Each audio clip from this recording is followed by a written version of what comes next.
RS brothers mega shopping mall ప్రముఖ సినీ తార మీనాక్షి చౌదరి గారిచే ఈ నెల 27న గొప్ప ప్రారంభం. అందరికీ ఇదే మా ఆహ్వానం. RS brothers mega shopping mall, Gachibowli.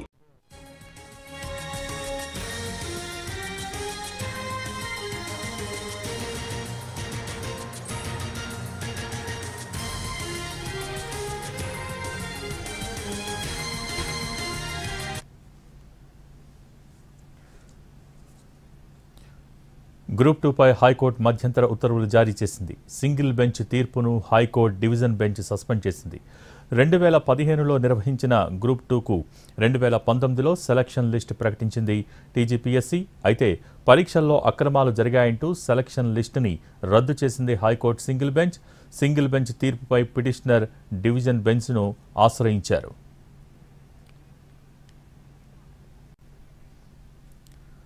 Group 2పై హైకోర్టు మధ్యంతర ఉత్తర్వులు జారీ చేసింది. సింగిల్ బెంచ్ తీర్పును హైకోర్టు డివిజన్ బెంచ్ సస్పెండ్ చేసింది. దీనికి సంబంధించి మోర్ అప్డేట్స్ మా ప్రతినిధి శర్మ టెలిఫోన్ లైన్ ద్వారా అందిస్తారు.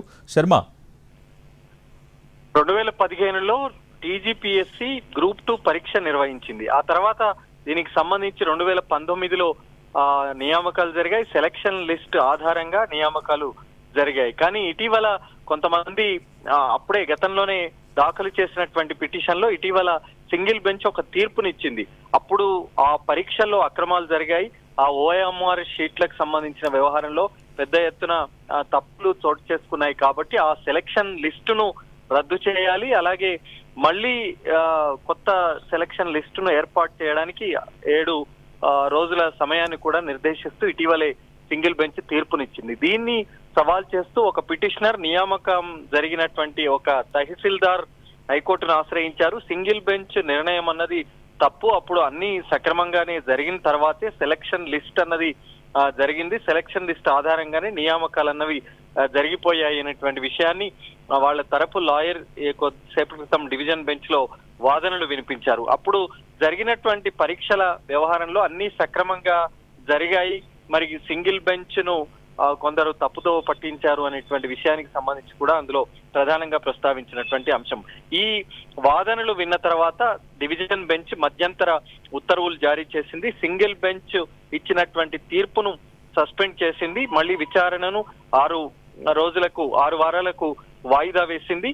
మరి అప్పటిలోగా మళ్ళీ కౌంటర్లు దాఖలు చేయాలి, పూర్తి వివరాలు సమర్పించాలని చెప్పింది. అయితే ఇప్పుడు ఎవరైతే నియామకాలు జరిగి ఉద్యోగాలు చేస్తున్నారో వాళ్లకు నిజంగా ఊరట కలిగించేటువంటి అంశం. 2019లో జరిగినటువంటి నియామకాలకు సంబంధించి లేట్ జరిగింది కాబట్టి ఇప్పుడు సింగిల్ బెంచ్ తీర్పు అన్నది సస్పెండ్ చేయడమే సమంజసం అనేటువంటి విషయాన్ని డివిజన్ బెంచ్ చెప్పిన నేపథ్యంలో వాళ్ళందరికీ కొంత ఊరట కలిగించేటువంటి అంశం.